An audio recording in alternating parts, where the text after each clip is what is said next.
আলাইকুম শিক্ষার্থী বন্ধুরা, আশা করি তোমরা সুস্থ আছো, ভালো আছো। Shimul memorial north south school and কলেজের অনলাইন ক্লাসে তোমাদেরকে স্বাগতম। ষষ্ঠ শ্রেণী গণিত ক্লাস, অনুশীলনী পঞ্চম সরল সমীকরণ। এই অধ্যায়ে তোমাদের তিনটা ক্লাস হয়ে গেছে, 4 নম্বর ক্লাস। উপস্থাপনা তোমাদের সাথে আছে আমি নাফিসা তাসনিম, সহকারী শিক্ষক গণিত, Shimul memorial north south school and college, Rajshahi. আজকে আমাদের কি অঙ্ক আছে সেটা আমরা দেখে নিই। আশা করি তোমরা যে অঙ্কগুলো করিয়ে দিয়েছি এবং অধ্যায়ে তোমরা বাসায় চর্চা করছো, তাহলে তোমাদের আজকে অঙ্কগুলো বুঝতে আরো সুবিধা হবে। আসো দেখি আমাদের কি অঙ্ক আছে। তিনটি ক্রমিক স্বাভাবিক বিজোড় সংখ্যার যোগফল 27 হলে সংখ্যা তিনটি নির্ণয় করো। আমরা এর আগের দিন কি করেছিলাম? ক্রমিক সংখ্যা বের করেছিলাম। আজকে দেখো আমি যে তোমাদেরকে এর আগের দিন বোর্ডে বুঝিয়ে দিয়েছি সেটাই এখানে বলেছে যে স্বাভাবিক বিজোড় সংখ্যা। তাহলে আমাদের পরবর্তী যে তিনটে সংখ্যা ধরতে হবে, তাহলে সেই তিনটে সংখ্যা আমাদের কি করতে হবে? আগে বিজোড় সংখ্যাটা ধরতে হবে। ধরি প্রথম বিজোড় সংখ্যাটি x। যেহেতু x তিনটি ক্রমিক স্বাভাবিক বিজোড় সংখ্যা, দেখো এখানে একটু উল্লেখ করে দিয়েছে যেহেতু তিনটি ক্রমিক স্বাভাবিক বিজোড় সংখ্যা। ক্রমিক বিজোড় সংখ্যা মানে কি দেখে নিই আমরা বোর্ডে। 1 একের পর কত হয়? 3, তারপর কত হয়? 5 বিজোড় সংখ্যা। ক্রমিক কেন বলা হচ্ছে? পরপর থাকবে।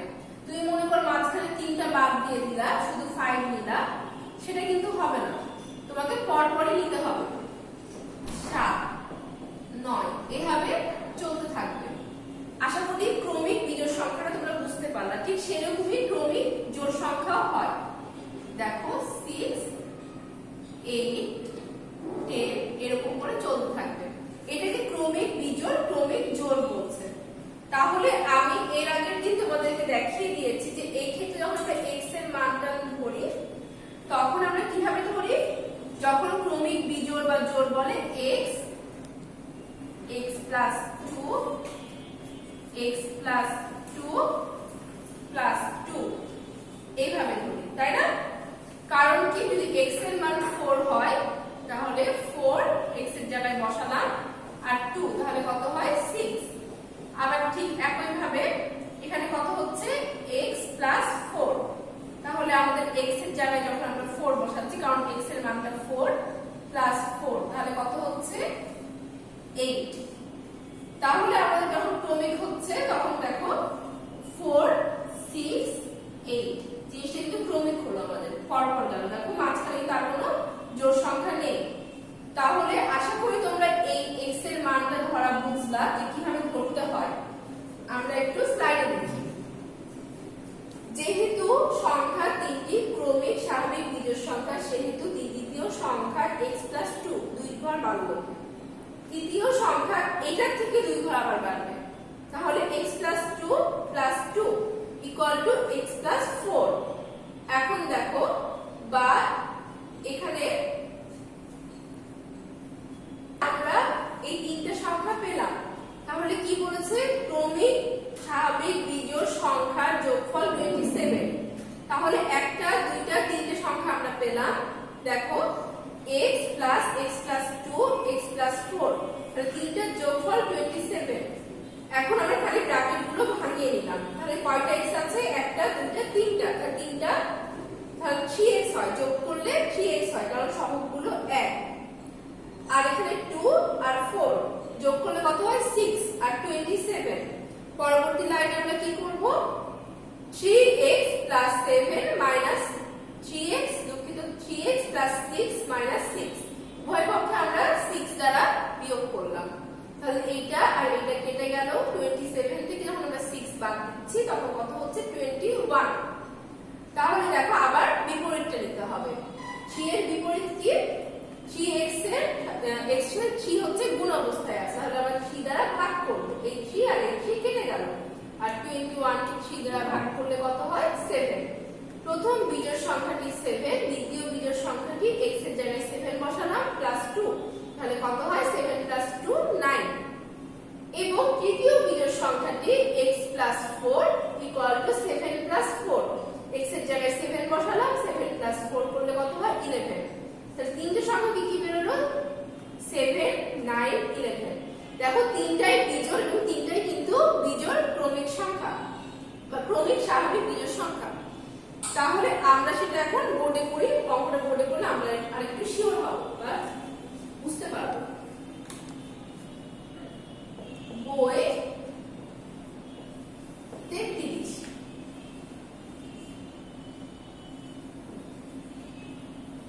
সমাধান। তাহলে আমাদের এখন কি করতে হবে, ধরে নিতে হবে, কারণ এক্স টা কিন্তু লেখা নাই। ধরি প্রথম বিজোড় সংখ্যাটি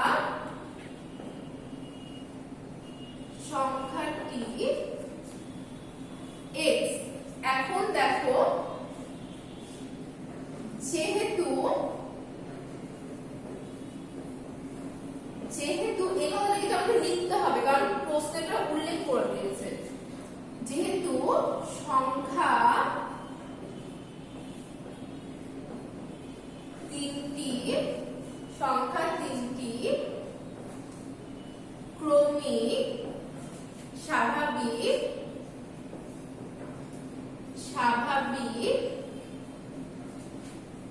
বিজোড়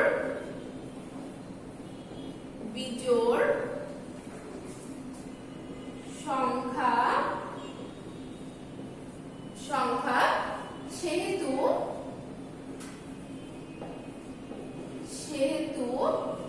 দ্বিতীয় সংখ্যা কত হচ্ছে, দ্বিতীয় সংখ্যা। তাহলে আমি কি বললাম, যখন জোড় বিজোড় উল্লেখ করবে তখন 2 ঘর করে বাড়বে, মানে 2 ঘর করে x এর সাথে যোগ হবে।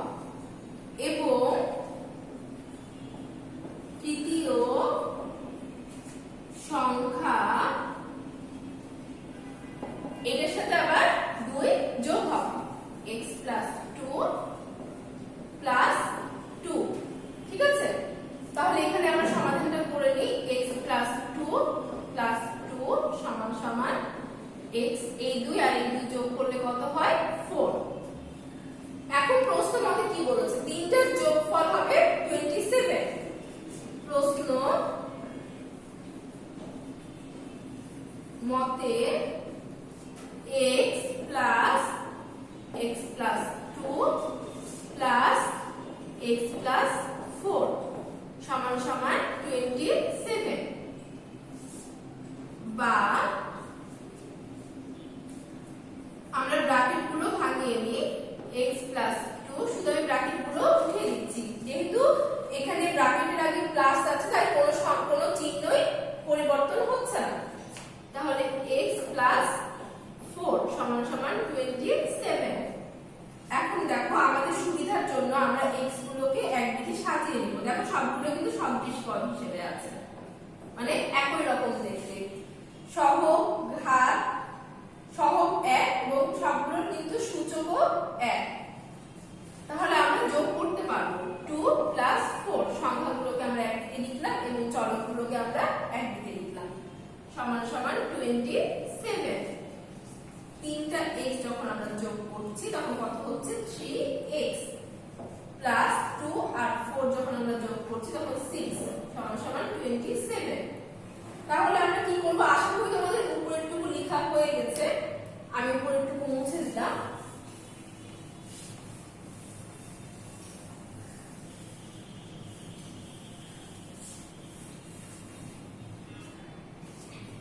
আমরা এখান থেকে এই লাইনে যাচ্ছি,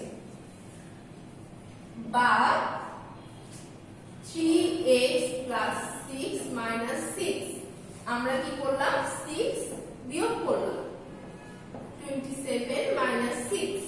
তাহলে আমরা কি করছি, উভয় পক্ষে 6 বিয়োগ করছি, উভয় পক্ষ হতে 6 বিয়োগ করে। এখন এই 6 আর এই 6 কেটে গেল, বা 3x = 21। 27 থেকে 6 বাদ দিলে আমাদের কত হয়, 21, বা 3x/6